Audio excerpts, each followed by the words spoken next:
Is Shikha Srivastava from mathematics farm. आज हम लोग क्या पढ़ेंगे? आज हम लोग class 6 chapter 5 that is understanding elementary shapes में एक्सरसाइज 5.2 का क्वेश्चन नंबर 1 सॉल्व करेंगे। क्या है question number 1? What fraction of a clockwise revolution does the R hand of a clock turn through when it goes from number A 3 to 9, number B 4 to 7, number C 7 to 10, number D 12 to 9, number E 1 to 10 and number F 6 to 3। फिर से पढ़ते हैं question. What fraction of a clockwise revolution? क्या fraction होगा clockwise revolution का जब R hand of a clock, जो clock की आर हैंड होती है, जब वो टर्न कर रही है कहां से कहां? तो नंबर ए, जब वो 3 से 9 टर्न कर रही है, मींस आर हैंड 3 पे थी, फिर वो 3 से टर्न होके 9 पे पहुंच गई, तो कितना फ्रैक्शन आया रिवोल्यूशन का, ये आप लोगों को बताना है। उसी तरीके से जब आर हैंड 4 to 7 टर्न कर रही है तो क्या फ्रैक्शन होगा रिवोल्यूशन का? 7 to 10 जब आर हैंड टर्न कर रही है तो क्या फ्रैक्शन होगा रिवोल्यूशन का? एंड 12 to 9 पे क्या फ्रैक्शन आएगा? 1 to 10 पे क्या फ्रैक्शन आएगा? 6 to 3 पे क्या फ्रैक्शन आएगा रिवोल्यूशन का? ये हम लोगों को फाइंड आउट करना है। और कैसे रिवॉल्व हो रहा है? तो क्लॉकवाइज डायरेक्शन में। ठीक है, क्लॉकवाइज मींस जैसे जैसे आपकी क्लॉक मूव करती है उस डायरेक्शन को हम लोग क्लॉकवाइज डायरेक्शन बोलते हैं। जैसे मैं यहाँ पे एक क्लॉक बना दूं, ठीक है, तो ये 12 होता है, ये 6 होता है, ये 3 होता है, this is 3 and this is 9, ये 1 2, देन उसके बाद 4 5 7 8 10 11। ठीक है, यही क्लॉक कैसे चलती है? तो ऐसे चलती है। यहाँ 12 से 1 पे जाएगी, फिर 1 से 2 पे, 2 से 3 पे, ऐसे ऐसे। ये है क्लॉकवाइज डायरेक्शन। कैसी डायरेक्शन है? क्लॉकवाइज। और एंटी क्लॉकवाइज किसको बोलते हैं? तो इसके अपोजिट डायरेक्शन को। This is clockwise direction and this is anti clockwise direction. ठीक है, अब इस क्वेश्चन को सॉल्व करने के लिए सिर्फ आप लोगों को कुछ एंगल के बारे में आइडिया होना चाहिए। ठीक है, जैसे राइट एंगल 90 डिग्री का एंगल कैसे बनता है? तो ये आप लोग को पता है, दिस इज 90 डिग्री, पता है ना, दिस इज 90 डिग्री। 180 डिग्री का एंगल कैसे बनता है? तो वो एक स्ट्रेट लाइन पे बनता है, दिस इज 180 डिग्री। 90 डिग्री को हम लोग राइट एंगल बोलते हैं, राइट एंगल। 180 डिग्री को क्या मैं 2 राइट एंगल लिख सकती हूँ? 2 राइट एंगल लिख सकती हूँ या नहीं? लिख सकती हूँ। ये सब आप लोग एकदम नोट करते रहना। ठीक है, देन उसके बाद अब 180 डिग्री ऐसे भी बन सकता है, क्योंकि ये भी एक स्ट्रेट लाइन है, इसमें भी कितना एंगल बनेगा? 180 डिग्री का। ठीक है, ऐसे भी बन सकता है 180 डिग्री का एंगल। ठीक है, कहीं भी स्ट्रेट लाइन बनी हो उस पर 180 डिग्री का एंगल बनता है। देन उसके बाद अब 270 डिग्री कैसे होता है?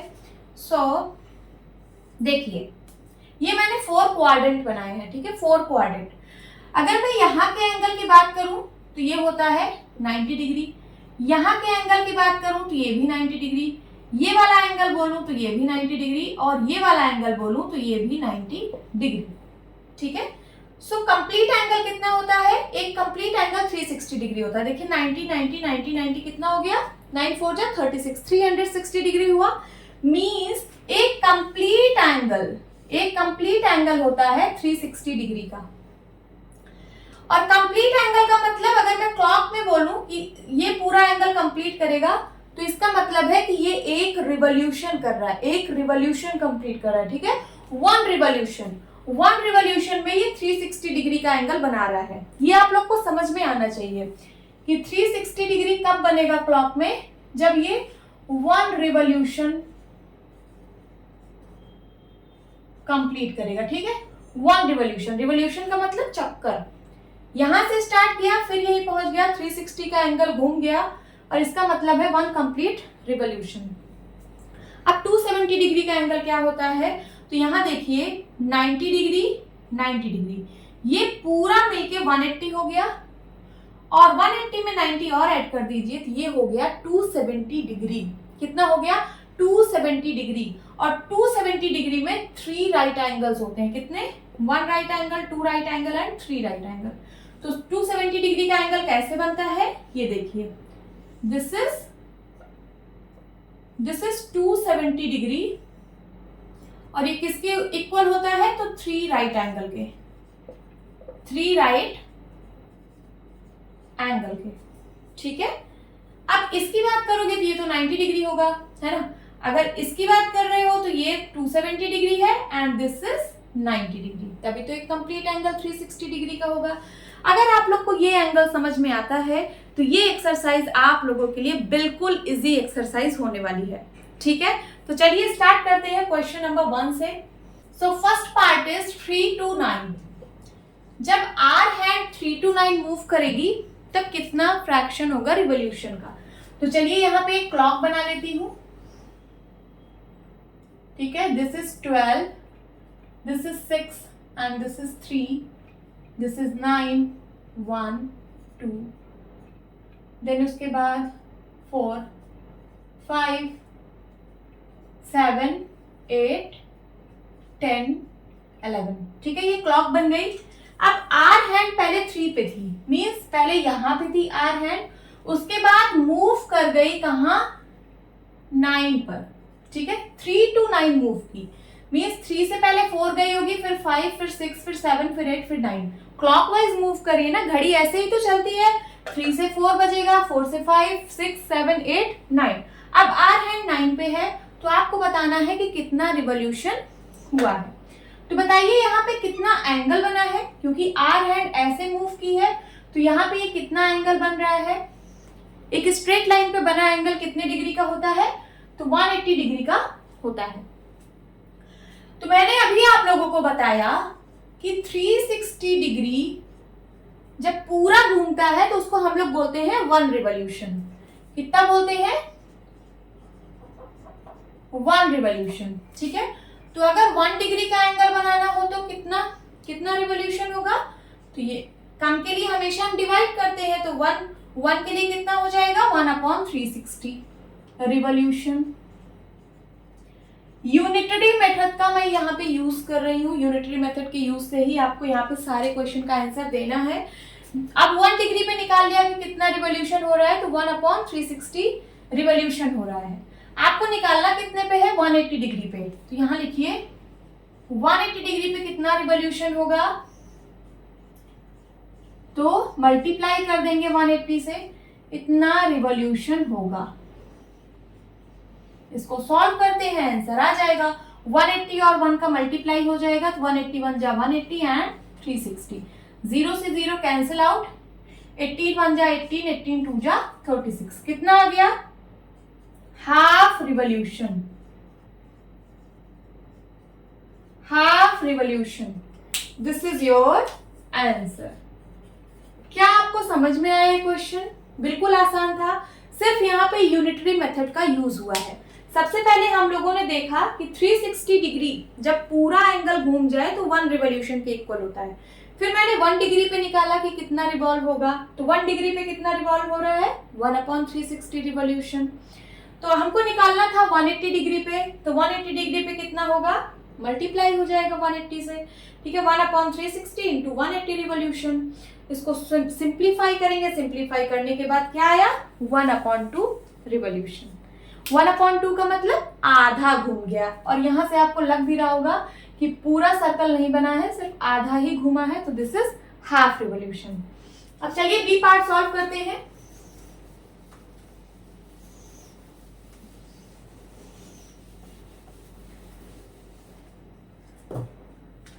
बी पार्ट में है 4 to 7, 4 to 7।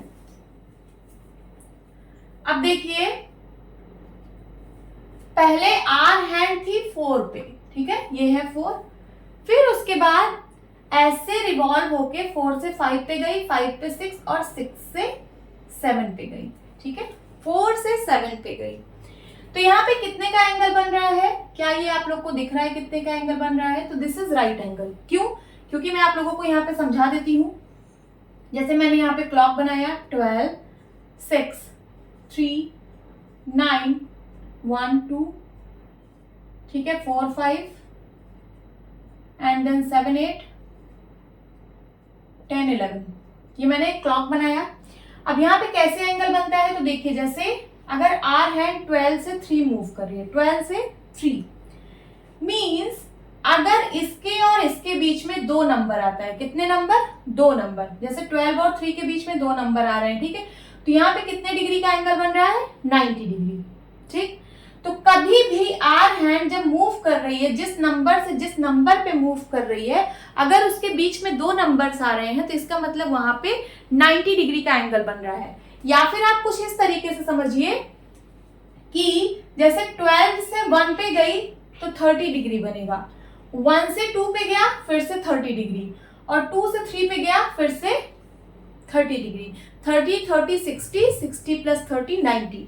हमेशा एक एक नंबर पे मीन्स 3 to 4 पे जाएगी तो 30 डिग्री, 4 से 5 पे जाएगी 30 डिग्री, 5 से 6 पे जाएगी 30 डिग्री। इसमें जो भी नंबर्स लिखे होते हैं वहां पे 30 डिग्री का एंगल बनता है। ये आप लोग अपने माइंड में सेट कर लीजिए। अब 12 से 3 जा रही है तो देखिए सबसे पहले 12 से 1 पे जाएगी 30 डिग्री, 1 से 2 पे जाएगी 30 डिग्री, और 2 से 3 पे जाएगी तो 30 डिग्री। कितना हो गया? 30 30 30 90 डिग्री। उसी तरीके से यहाँ पे देखिए 4 से 5 पे गई 30 डिग्री, 5 से 6 पे गई 30 डिग्री, और 6 से 7 पे गई 30 डिग्री। क्या आप लोग को समझ में आ रहा है? ये हर एक नंबर के बीच में 30 डिग्री का एंगल बनता है। तो हम 4 से 7 मूव कर रहे हैं, इसका मतलब यहाँ पे कितने डिग्री का एंगल बन रहा है? 90 डिग्री का एंगल बन रहा है। ठीक है, सो हमारा सोल्यूशन होगा 360 डिग्री पे 1 रिवॉल्यूशन। अगर ये पूरा घूम जाती मीन्स 360 डिग्री अगर घूमती तो हम लोग उसको 1 रिवॉल्यूशन बोलेंगे। तो 1 डिग्री पे 1/360 रिवॉल्यूशन। ठीक है, हमको निकालना किस एंगल पे है? तो 90 डिग्री पे।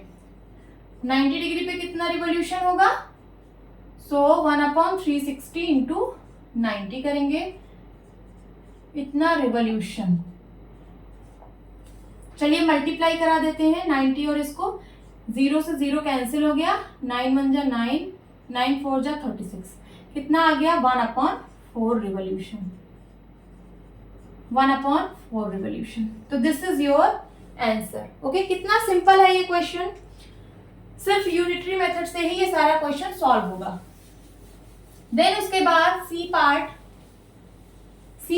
Is 7 to 10। 7 to 10।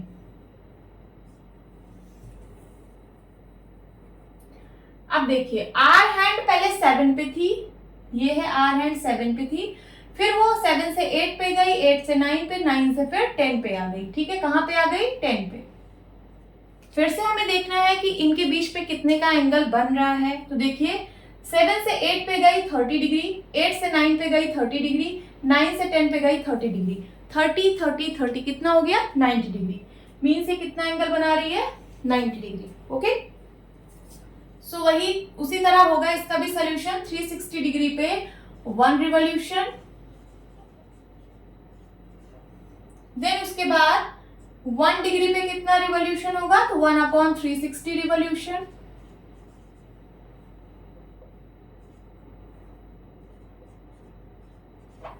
हमें निकालना है 90 डिग्री पे, तो 90 डिग्री पे हो जाएगा 90/360। 0 से 0 कैंसल आउट, 9 1 जा 9, 9 4 जा 36। So answer is 1/4 revolution. समझ में आया? This is your answer, 1/4 revolution, this is your answer. अब मैं डी पार्ट सॉल्व करूंगी। D part is 12 to 9, 12 to 9। 12 पे थी पहले आर हैंड, फिर वो मूव की 1 2 3 4 5 6 7 8 9। अब ये यहाँ पहुंच गई है। कहाँ पहुंच गई है? यहाँ पहुंच गई है। कैसे मूव की है? इस साइड से मत मूव करा देना कि यहाँ से आप 90 डिग्री बता दो। घड़ी जो है 12 से 11 पे नहीं जाती है, 12 से पहले 1 पे जाती है, फिर 2 पे, फिर 3 पे, फिर 4 पे, फिर 5 पे, फिर 6 पे, ऐसे ऐसे मूव करिए। मीन्स आपको ये वाला एंगल बताना है। तो ये वाला एंगल कितना है? 270 डिग्री है कि नहीं है? है, क्योंकि ये 90 डिग्री है, दिस इज 90 डिग्री है ना, 90 डिग्री। और टोटल होता है 360। 360 में से 90 माइनस कर दीजिए, 360 में से इस वाले एंगल को माइनस कर दीजिए तो बचेगा ये वाला कितना होगा 270 डिग्री। और अगर आप लोगों को इस तरीके से चेक करना है जैसे मैंने बताया कि हर एक नंबर के बीच में 30 डिग्री का एंगल बनता है, तो आप ऐसे भी कर सकते हो। देखिए ये 30 डिग्री, ये 30 डिग्री, ये 30 डिग्री, यहाँ तक 90 डिग्री हो गया। देन उसके बाद 30 डिग्री 30 डिग्री 30 डिग्री 6 पे आया तो 90 और 290 हो गए, 290 मतलब 180 डिग्री। और फिर से 30 30 30 तो 180 और प्लस 90 कर दीजिए तो 180 प्लस 90 270 डिग्री होगा। ठीक है, तो यहां से यहां का एंगल कितना हुआ 270 डिग्री। अब आपको बताना है कि कितना फ्रैक्शन, क्या फ्रैक्शन है इसका रिवॉल्यूशन का। तो चलिए फाइंड आउट करते हैं। 360 डिग्री में 1 रिवॉल्यूशन होता है, 1 डिग्री में कितना रिवॉल्व करेगी तो 1/360। ठीक है, हमें निकालना कितने पे है 270 डिग्री पे। सो 270 डिग्री पे कितना रिवॉल्यूशन होगा 270/360। 0 से 0 कैंसल आउट, सिंप्लीफाई करेंगे 3 से, 3 1 जा 3, 3 2 जा 6, 3 9 जा 27, फिर से 3 से, 3 3 जा 9, 3 4 जा 12 रिवॉल्यूशन। सो आंसर क्या आ गया, आंसर आ गया 3/4 revolution. This is your answer. ठीक है, डी पार्ट भी हमने सॉल्व कर लिया। देन उसके बाद ई पार्ट सॉल्व करेंगे।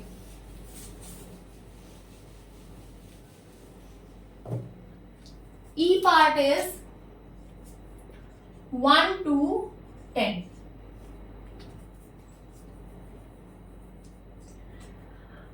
अब आपकी आर हैंड पहले 1 पे थी, कहां पे थी 1 पे, फिर वो मूव कर गई 10 पे।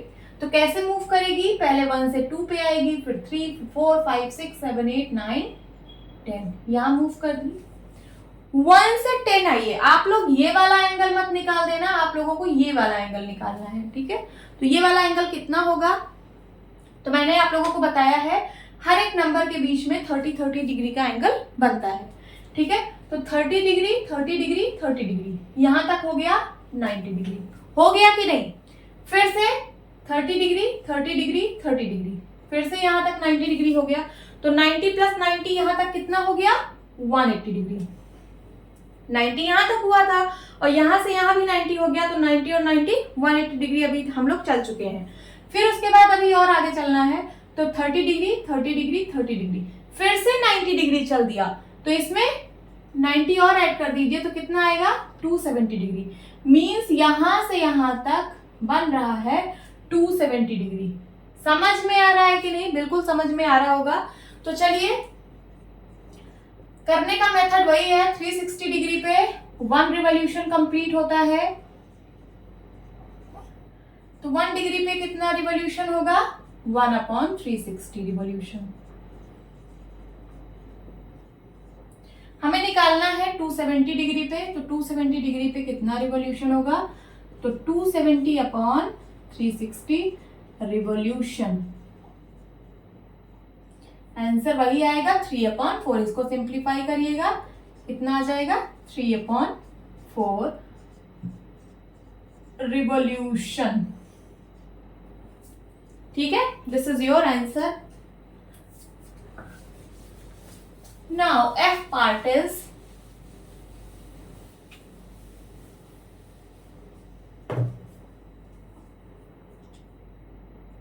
F part is 6 to 3।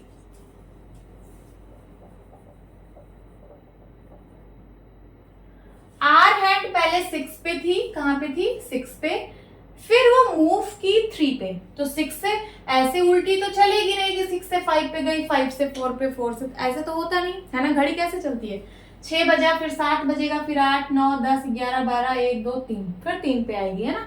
तो 6 से 7 पे गई, 7 से 8 9 10 11 12 1 2 3, तो इसका मतलब इस वाले एंगल को आप लोगों को निकालना है। तो बताइए कितना एंगल है, ये 270 डिग्री है कि नहीं, क्योंकि ये 90 डिग्री है, दिस इज 90 डिग्री तो पूरे में से 360 में से 90 डिग्री माइनस कर दो तो ये 270 डिग्री आ जाएगा। ये 90 डिग्री है कि नहीं है? है। क्यों? क्योंकि यहाँ से यहाँ तक 30 डिग्री 30 डिग्री 30 डिग्री, तो यहाँ से यहाँ तक कितना एंगल बनेगा? 90 डिग्री। और पूरा एंगल होता है 360, 360 में से 90 माइनस कर दीजिए तो ये वाला एंगल आ जाएगा 270 डिग्री। फिर से वही वाला 360 डिग्री पे 1 रिवॉल्यूशन कंप्लीट होता है, ठीक है। सो 1 डिग्री पे कितना रिवॉल्यूशन होगा? 1/360 रिवॉल्यूशन होगा।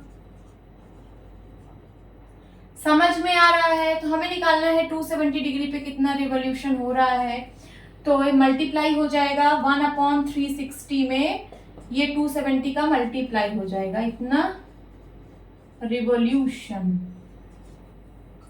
तो 270 बन जा 270/360 रिवॉल्यूशन। इसको सिंप्लीफाई करिए, फिर से आएगा कितना? 3/4, ठीक है। 9 3 जा 27, 9 4 जा 36, तो आंसर कितना आ गया? 3/4 revolution. This is your answer. Hope students आपको ये क्लास अच्छी लगी होगी। मिलती हूँ अपनी नेक्स्ट वीडियो में, तब तक के लिए bye bye and take care.